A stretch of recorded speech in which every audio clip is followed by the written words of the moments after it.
Bonjour et bienvenue dans le premier épisode de From Gabon.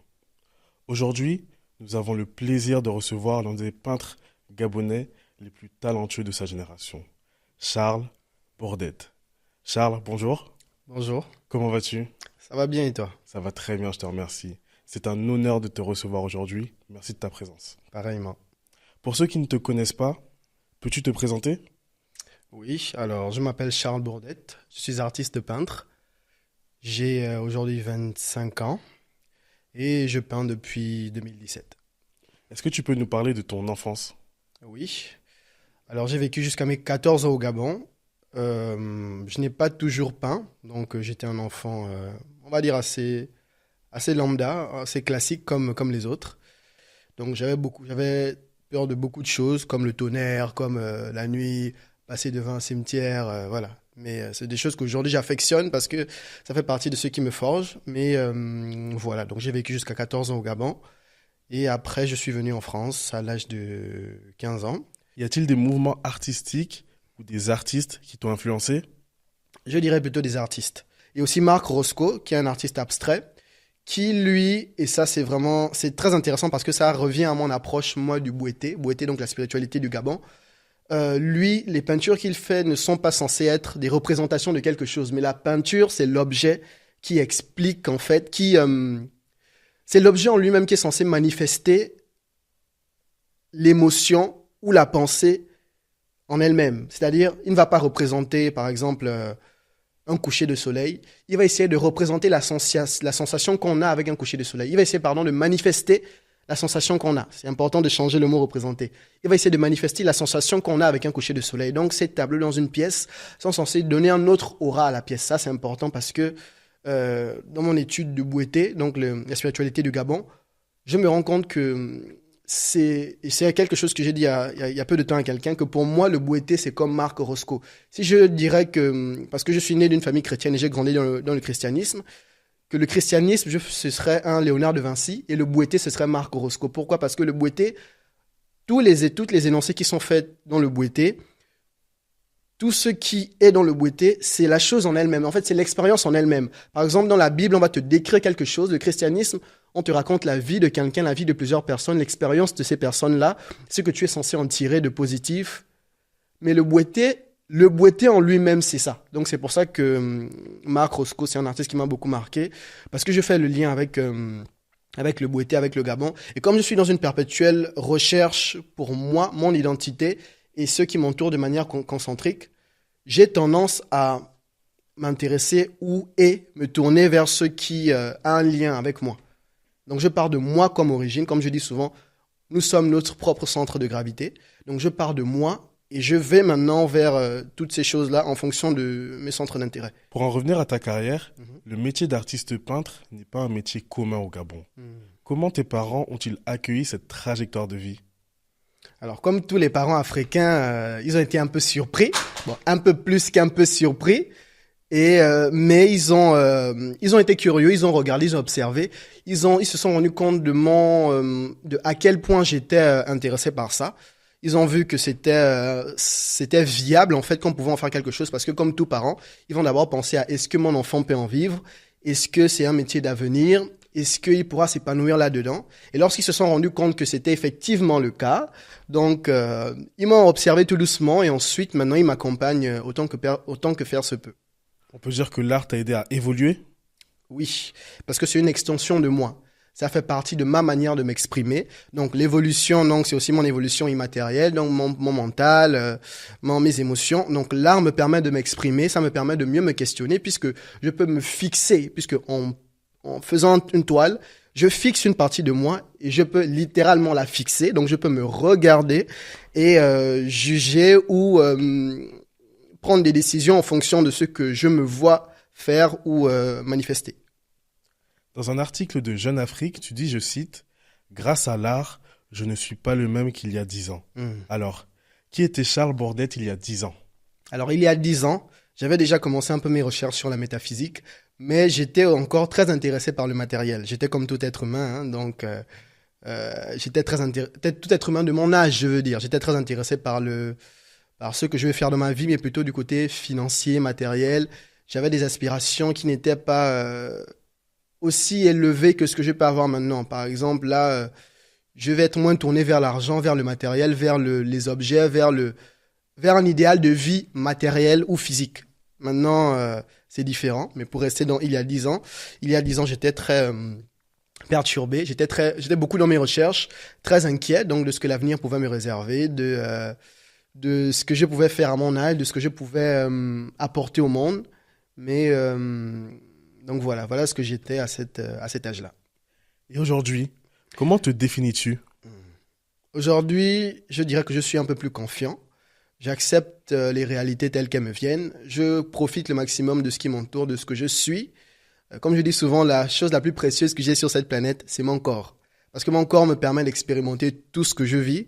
Mon entourage, ma famille, ça me permet de toucher, de voir, de sentir, d'entendre, de recevoir des chocs, de vivre des mauvaises expériences qui me permettent d'évoluer. Donc, aujourd'hui, je me sens très bien.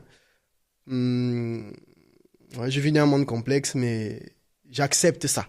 J'accepte ça et j'essaye de me complexifier pour être en harmonie perpétuelle avec le monde dans lequel je vis. Du 17 au 19 septembre 2021, tu as pu faire une exposition à Paris. D'abord, félicitations, c'est très fort. Merci. Du 28 février au 31 mars 2023, tu as également exposé à l'Hôtel Mercure sur Clermont-Ferrand. Une exposition donc, qui est intitulée « À 27 000 années-lumière du paradis ». Peux-tu nous raconter ces deux événements ? Alors, le premier événement, c'était ma première exposition, donc c'était très difficile. J'ai été aidé par mon grand frère. Ça, c'est important, je tiens à le préciser parce que, comme je dis, je tiens à être en harmonie, en cercle concentrique avec tout ce qui m'entoure.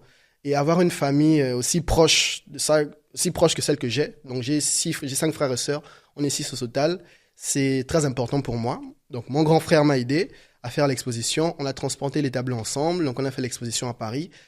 J'ai eu beaucoup de faux pas.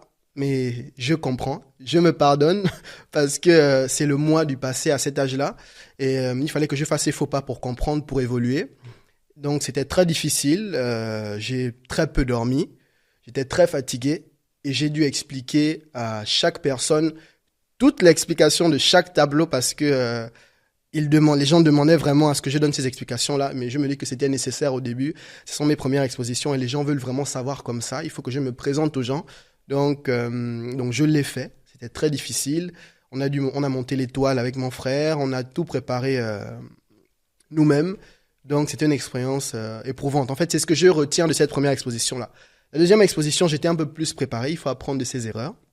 J'étais mieux préparé. Et donc voilà. Donc c'était mieux agencé. Donc j'avais mieux communiqué là-dessus. L'exposition était très intéressante. Le soir de l'exposition, étant donné qu'il y avait aussi le personnel du Mercure, je ne me suis pas occupé de toute l'exposition comme je l'ai fait à l'exposition précédente. Donc j'étais un peu plus relax, j'expliquais aux personnes en fonction de ce que les personnes me demandaient. Donc comme je dis souvent, c'est une parole de Hermès. Donc les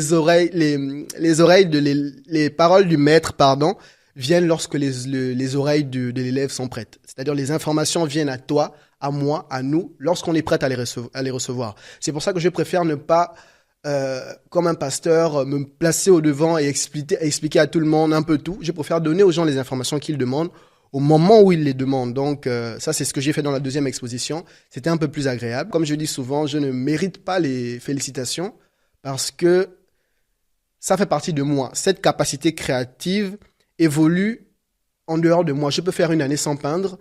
Et ce que je vais peindre plus tard, ce sera beaucoup plus pertinent, beaucoup plus élaboré, beaucoup plus prenant que ce que j'ai fait auparavant. Donc, je prends les remerciements, mais je considère que cette capacité évolue à l'extérieur de moi. Et j'en suis très reconnaissant parce que, étant donné que j'ai une vie, bon, je n'en parle pas forcément, ou ma famille n'en parle pas forcément, mais c'était assez difficile. Dans des choses qui sont, dans des petites choses, mais ensemble, ça rendait l'expérience de la vie un peu compliquée, ça et là. Ce qui fait en sorte à ce que je me rends compte que rien n'est acquis. Cette capacité créative que j'ai toujours l'impression qu'elle va fuir. Donc, quand je commence à peindre, je suis un peu angoissé. Quand j'arrête de peindre pendant une certaine période, je suis un peu angoissé. Parce que c'est comme si j'ai l'impression que cette faculté va partir. Parce que quand on a Quand on comprend quelque chose de sens prendre avec soi, quand on fait le tour de cette chose-là, on se rend compte que rien ne nous est acquis. Je ne peux pas avoir la prétention de dire je suis Charles Bourdette, je sais peindre, je sais ceci, je sais cela. Tout simplement parce que j'ai l'impression que cette capacité-là, elle peut partir. Comme elle m'a été donnée, je ne l'ai pas méritée, je considère. Elle m'a été donnée de la même manière, de la même manière, elle peut m'être arrachée. Donc, je préfère appréhender ces choses-là avec un peu plus d'humilité. Voilà. Lors de tes expositions, qu'est-ce que tu espères apporter à toutes les personnes qui assistent? J'espère permettre à ces personnes-là d'avancer un peu plus dans leur développement personnel. Parce que comme je dis, moi, quand je peins, je vise le subconscient. C'est-à-dire, mon travail est censé agir dans les personnes, à l'intérieur, sans même que les personnes ne s'en rendent compte. Si ça se passe comme ça, je considère que j'ai atteint mon objectif. J'ai aidé la personne à évoluer. J'ai donné une réponse que la personne pouvait avoir à tel ou tel moment de sa vie. Et cette réponse, ça lui permet d'être un escalier ou une marche sur laquelle elle peut s'appuyer pour avancer, pour évoluer, sans forcément m'en faire part, parce que je considère que c'est pour tout le monde. Quand on a un don, qui que ce soit, ou quoi que ce soit, peu importe le type de don, c'est automatiquement pour autrui. Donc, que ça puisse aider quelqu'un. Donc, c'est ce que j'espère apporter quand je peins. Est-ce que tu peux nous expliquer l'objectif derrière donc l'exposition à 27 000 années-lumière du paradis? Quel est l'objectif de cette exposition et qu'est-ce que tu espères que les gens en retirent? Pourquoi ce titre d'ailleurs? Paradis, pour moi, le paradis, c'est mon centre de gravité. Le paradis est en moi. À 27 000 années-lumière de chaque individu, donc à 27 000 années-lumière de la Terre, on a la constellation du chasseur. Cette constellation du chasseur a 2 chiens, Astérion et Kara, qui sont les chiens de chasse. Et montrez-moi ce que vous avez dans le ventre. Et dans le ventre, qu'est-ce que ces chiens-là ont? Qu'est-ce que cette constellation-là a? Elle a le plus grand trou noir connu de l'homme aujourd'hui. Le trou noir donc accumule beaucoup d'énergie. C'est littéralement une forme, une matière c'est littéralement comme une boule c'est la boule qui peut accumuler la plus grande quantité d'énergie connue à l'homme aujourd'hui. Donc, par rapport à cette réflexion sur l'accumulation d'énergie, je me suis dit que c'était intéressant d'étudier ce trou noir-là. Et le fait de consommer, je fais le lien avec l'être humain, donc l'être humain donc, et le cosmos, donc le microcosme et le macrocosme, et ce que la consommation de toute cette énergie-là peut faire. En faisant bien sûr toujours le lien avec le bouété, où le fait de manger a un rôle très important à différents moments des cérémonies ou à différents moments de l'initiation. Donc c'était un peu pour répondre à cette question-là, pour avancer là-dedans. Comme je dis, c'est mon processus de vie, c'est ce que je suis. La réponse n'est pas donnée, c'est juste un élément de plus dans mes recherches, c'est juste un élément de plus dans mon cheminement. Tu es de père Miné et de mère Fan. Comment expérimentes-tu la fusion de ces 2 ethnies? Alors c'est très intéressant parce qu'il faut savoir que les Fans sont patriarcaux, les Mienais sont matriarcaux. Donc ce qui fait que chez mon père on est matriarcaux, chez ma mère on est patriarcaux. Et je trouve ça intéressant parce que ça met un peu la notion de masculin et féminin chez un seul être, d'un seul côté, et la même chose de l'autre côté. Dans le comportement des Fans, dans les mythologies Fans, il y a quelque chose de très belliqueux, très guerrier, avec le Mvet par exemple. Le Mvet a joué un rôle très important dans mon travail. C'est quelque chose que j'étudie beaucoup, que j'ai beaucoup étudié, et je continue beaucoup d'étudier parce que je considère qu'on a une quantité incroyable d'informations là-dedans. Et donc je m'en sers. Du côté de mon père, les Miennes aussi ont leur comportement à eux. Ce sont des peuples qui sont des peuples de l'eau. Et le peuple de l'eau en général, c'est une notion féminine. J'essaye de faire le lien avec les deux. Et les comportements de l'un et de l'autre me tamisent, on va dire. Ça me calme, ça me canalise parce qu'on a un peuple qui va être très aquatique, très esthétique, qui va avoir beaucoup de manières. Vraiment, ne tombez pas sur moi, les Miennes, et on se connaît. Qui peuvent quand même avoir beaucoup de manières. Et du côté, chez les Fans, ils vont être assez rigides, durs, un peu belliqueux. Ce sont les éléments que j'aime beaucoup, tous les deux, qui donnent, je pense, pour moi, ça donne un bon cocktail. Vous-même, vous me voyez, dans ma manière de travailler, dans ma rigueur. Donc, il y a plein de choses qui sont dedans, qui sont intéressantes pour mon travail. En quoi tes origines impactent-elles ta créativité? Et comment arrives-tu à retranscrire tes racines à travers ton art? Mes origines impactent ma créativité dans le sens où, comme je dis, nous sommes notre propre unité de mesure. Donc, ce que je dois créer doit être en harmonie avec ce que je suis. Si j'étais japonais, je créerais donc, on verra le Japon dans ma création, comme je suis gabonais.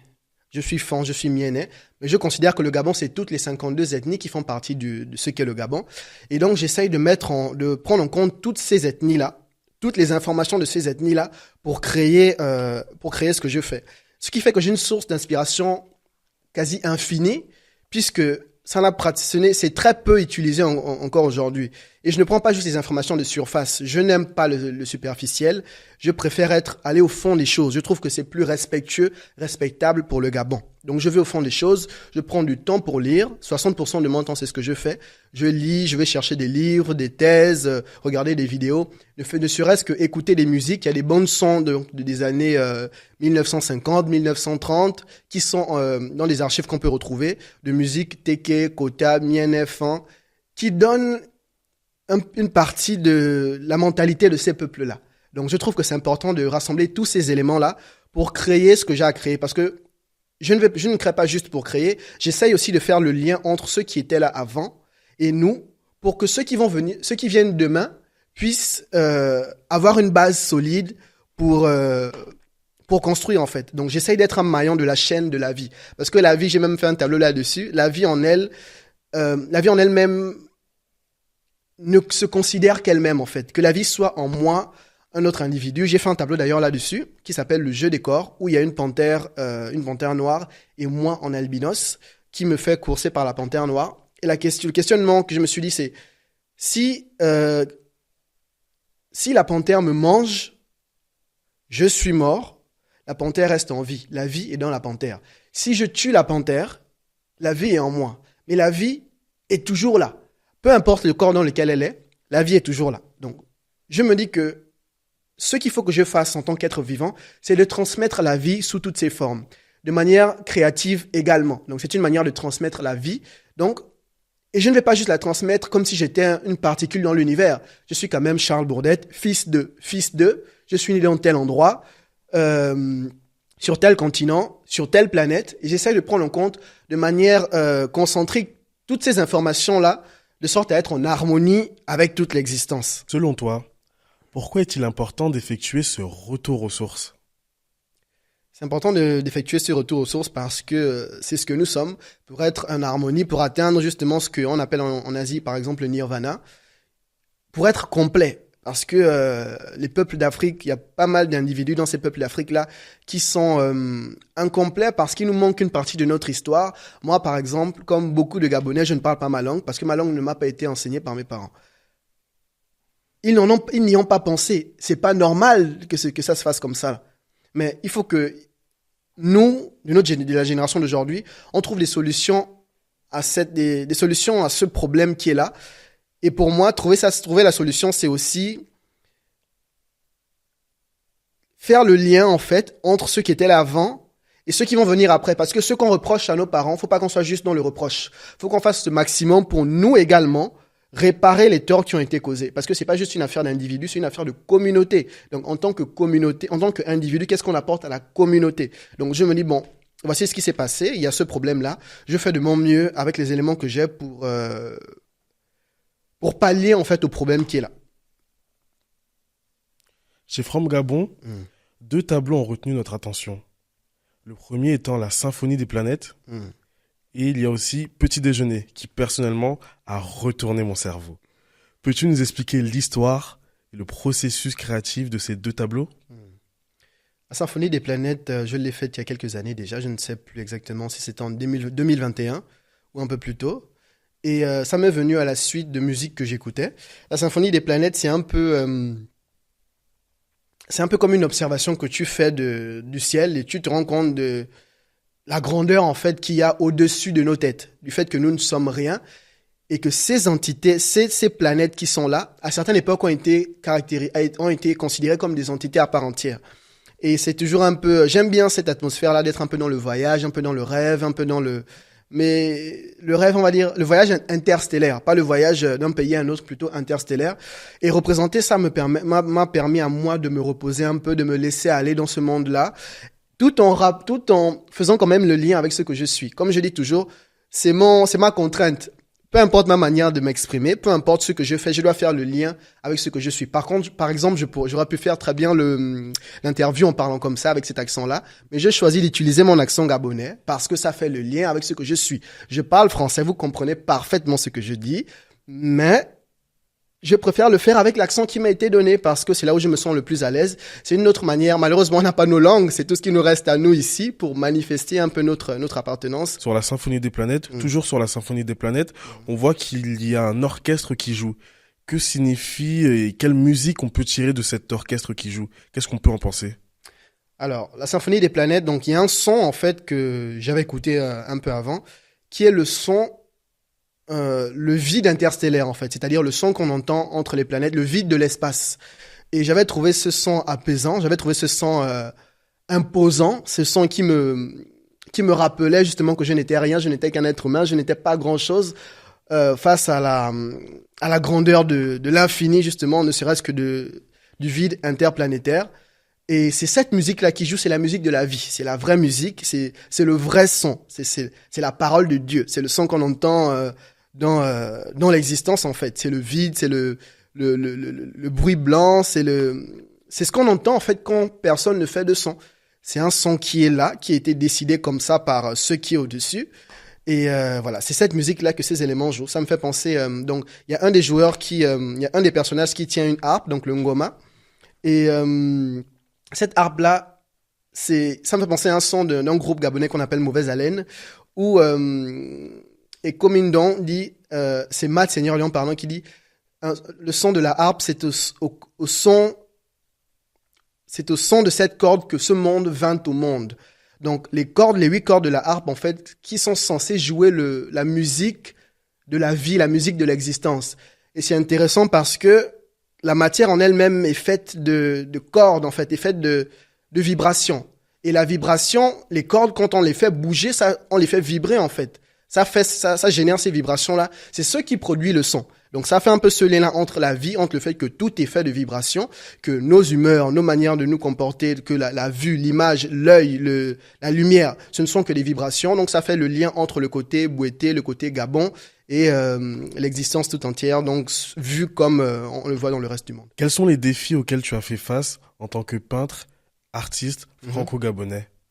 Alors les défis auxquels j'ai fait face, c'est que on m'a beaucoup demandé de rentrer dans une case. Alors ça, c'est quelque chose, ça s'il y a quelque chose dont j'ai horreur, c'est ça. Je ne sais pas, c'est ma personnalité. C'est rentrer dans une case, par exemple, on m'a dit qu'il fallait que je fasse un peu plus de graffiti dans mon travail. Il m'a dit qu'il fallait que je fasse les personnages comme ci, comme ça. La raison pour laquelle je n'aime pas ça, c'est que si je mets X, Y, si on met X, Y dans une case, on le définit.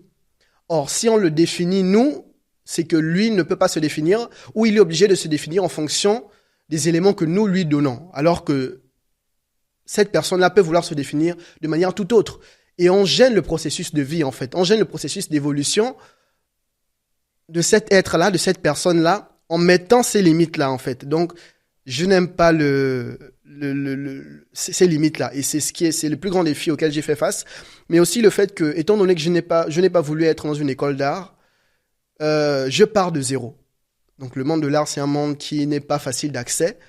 Au Gabon, il n'y a pas beaucoup de monde qui s'intéresse à l'art, donc l'art plastique.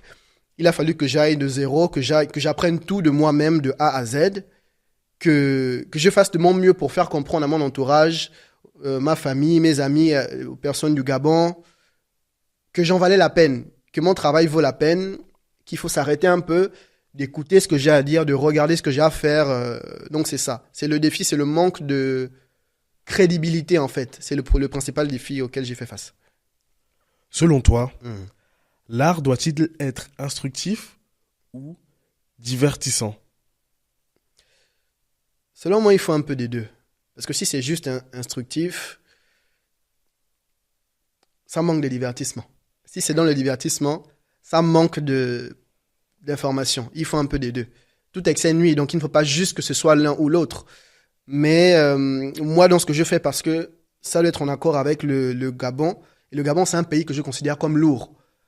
Je rentre dans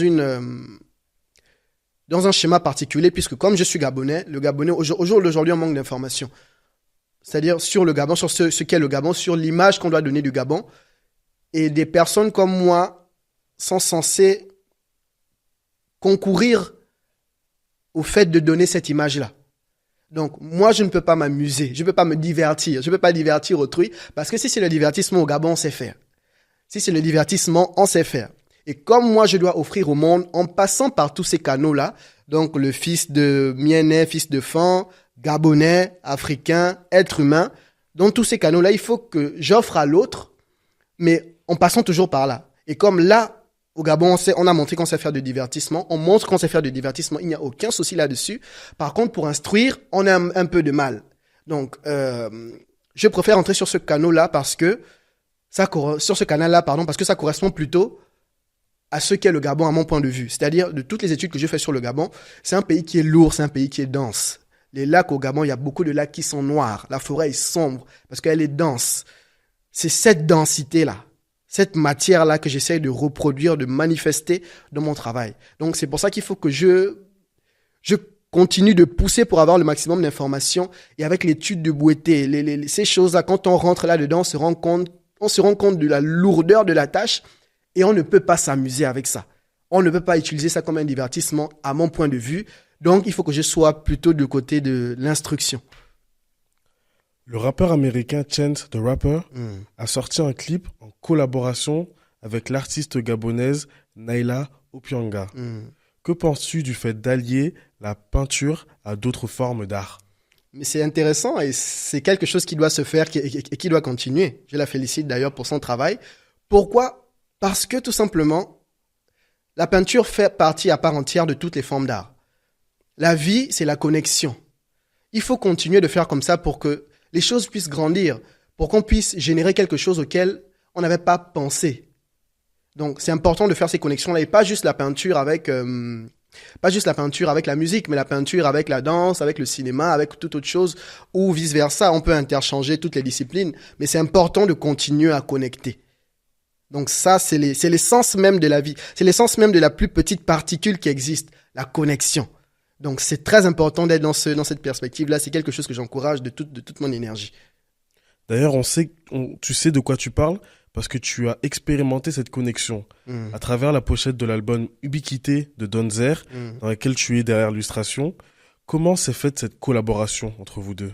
Alors, c'est tout simplement moi qui suis allé voir Donzer. J'y pensais comme ça. Un jour, ça m'est venu vraiment une pensée toute entière où il fallait que j'aille le voir pour faire cette couverture.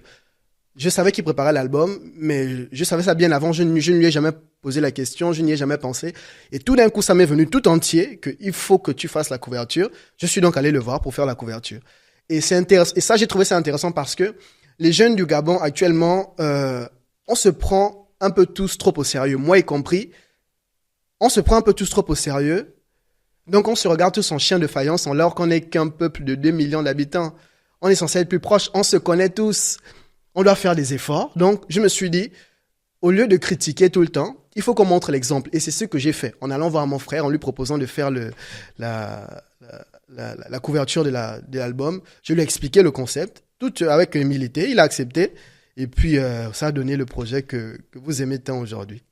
Peux-tu nous dire ce que représente cette illustration qu'on adore par ailleurs? Alors, l'illustration, ça part du principe du père de la chose, justement. Je lui ai expliqué ça même, je le lui ai expliqué à Donzer. C'est un personnage qui est censé représenter Donzer, le personnage qui est Donzer, parce qu'il y a Donzer, l'être humain, mais il y a aussi le personnage musicalement parlant. Je préfère donner leurs fleurs aux gens quand ils sont encore en vie, pas attendre de le faire sur la pierre tombale. Donc, je considère beaucoup le travail qu'il fait parce que il apporte un élément important pour les futures générations. Il nous donne des repères. Même si on peut dire qu'il parle de la rue, il parle de ces choses, mais ce sont nos réalités. Moi aussi, je peins des choses qui ne sont pas forcément gays tout le temps. Il y a des films qui sont pas sur des choses forcément qui sont gays, mais ça fait partie de ce que nous sommes, ça fait partie de la réalité. À nous, justement, de prendre ces éléments-là et de faire quelque chose de beaucoup plus beau. Donc, ça représente le personnage qu'il est avec l'album donc d'Ubiquité. Le don d'ubiquité, justement, c'est le don de pouvoir être partout à la fois. Donc, musicalement, c'est ce qu'il a fait parce que j'ai entendu quelques extraits de ce qu'il a fait avant de faire la couverture. Et donc, la pochette m'est venue tout entière. Je n'ai pas tâtonné un peu. plus que ça, parce que comme je dis souvent, je suis toujours en perpétuelle recherche, donc le travail se fait en continu. Donc, lorsqu'on a un peu discuté, j'avais le nom donc Ubiquité, et je suis parti sur ce personnage-là, qui s'inspire d'une divinité indienne, qui a plusieurs bras. Donc, les plusieurs bras, c'est pour atteindre tout, justement, comme l'ubiquité le demande. Il y a les mains du bas qui font le cœur pour montrer qu'il faut du cœur pour être ce qu'on dit, justement, le père de la chose, le nom qui s'est donné. Et je trouve que ça correspond bien parce que, il a apporté un mouvement qui a beaucoup influencé, en fait, les générations qui ont suivi. Beaucoup influencé, beaucoup de musiciens qui ont suivi et qui peuvent, pour moi, se décliner sur plein de formes, au niveau vestimentaire, au niveau musical, au niveau alimentaire. C'est l'essence de la chose qu'il faut prendre. Il ne faut pas juste regarder le fait il rappe sur ci, il rappe sur ça, ou bien que là, il a fait une punchline. Non, c'est l'essence de la chose qui est importante. Donc ça, pour moi, en ça, je suis admiratif de son travail. Donc, la couronne sur la tête, c'est la couronne, donc c'est en même temps le lotus, pour dire, donc, c'est la renaissance, c'est la royauté, c'est comment dirais-je? C'est l'élévation. Il y a la couronne aussi que font les mains, donc ça représente une couronne. Et le cœur, donc pour être le père de la chose, il faut aussi avoir du cœur. Il faut accepter les critiques. Parce que comme je dis en général, la majorité des peuples d'Afrique savent que les Gabonais, les Gabonais sont durs. Dans le jugement qu'ils ont envers eux-mêmes, les Gabonais sont très durs. Donc, il faut avoir du cœur pour accepter le jugement des Gabonais. Pour être un Gabonais, il faut vraiment avoir le cœur solide. Donc, c'est un peu ce que représente la couverture. Et comme justement, on est toujours dans le concept d'ubiquité, on a le fond qui est fait de rouge et de bleu qui représente le pôle masculin, le pôle féminin, pour montrer que l'ubiquité, justement, donc, il est partout. Donc, il peut toucher à des notes qui ne sont pas forcément sur lesquelles on n'attendait pas forcément. Donc, c'est un peu ce que représente la couverture. D'ailleurs, on salue Donzer s'il nous écoute. Avec quel autre artiste, peu importe le domaine, tu aimerais collaborer? Alors, j'aimerais collaborer avec Pape Nzengi. Pape Nzengi, qui est un de mes artistes phares au Gabon. C'est un joueur de harpe. J'aime beaucoup ce qu'il fait et je trouve que je ne sais pas sur comment est-ce qu'on peut collaborer. Je ne regarde pas d'abord ça. Je regarde l'individu, ce que l'individu apporte. Et quand je trouve que je peux apporter quelque chose ou il peut m'apporter, il ou elle, je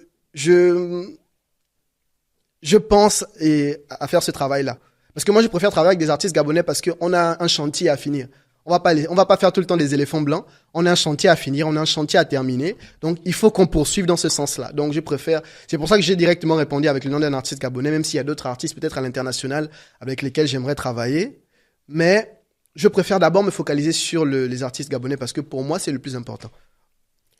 Nous arrivons bientôt à la fin de notre interview. Quel est pour toi le ou les mots qui résument le mieux le Gabon et pourquoi? Alors, le ou les mots, je dirais profondeur, mysticisme,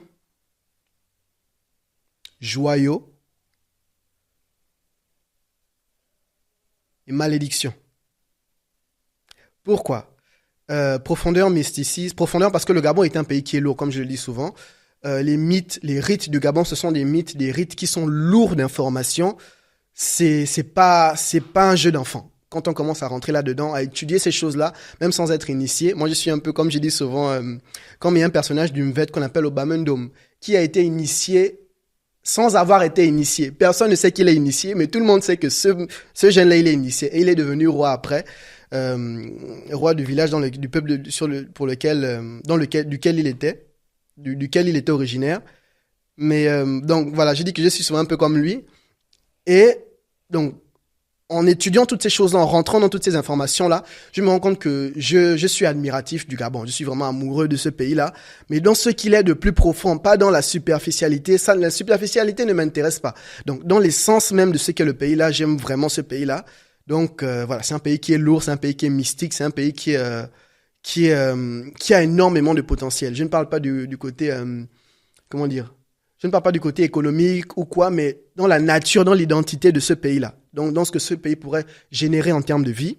Et pourquoi malédiction? Parce que c'est un pays en même temps qui a, quand on brille, quand on est au-dessus de la colline, tout le monde nous voit, donc en même temps on est en danger. Donc, ça attire beaucoup de convoitises. Et on a eu tellement d'abondance, malheureusement, c'est une malédiction et une bénédiction. On a eu tellement d'abondance qu'on se repose sur nos largesses, qu'on a du mal à travailler, qu'on a du mal à produire quelque chose.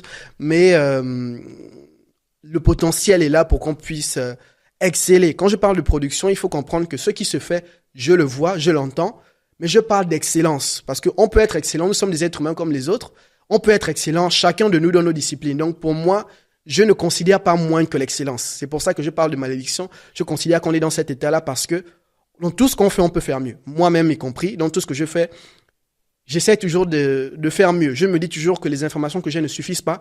Il faut que je creuse un peu plus. Il faut que je fouille un peu plus. Il faut que je prenne un peu plus de temps à peindre. Quand j'ai une idée, quand j'ai une information, il faut que je rentre un peu plus, essaye de faire le tour de la chose, de voir si j'ai pris tous les angles. Pour moi, c'est vraiment très important d'être excellent. Donc, c'est pour ça que je dis que pour moi, à l'instant, malédiction fait partie des mots que je donnerais pour le Gabon et on peut mieux faire. Quel conseil donnerais-tu à un jeune Gabonais désireux de se lancer dans l'art? De prendre beaucoup d'informations, c'est-à-dire de regarder le monde de l'art, d'étudier le monde de l'art, pas seulement sur le point de vue gabonais. On manque un peu de vision, mais c'est normal. Comme je dis, c'est parce qu'on a eu beaucoup de richesses.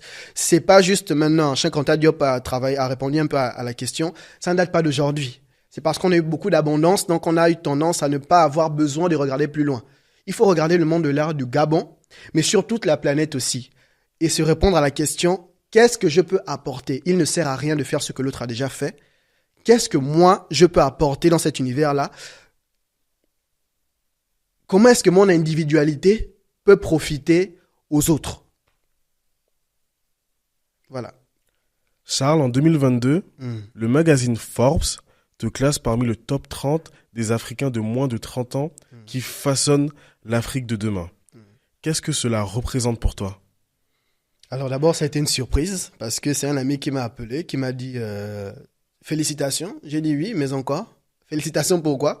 Il m'a dit tu n'as pas vu dans le Forbes? J'ai dit non. Il m'a envoyé l'article. J'ai dit ah ça, vraiment, je suis très surpris.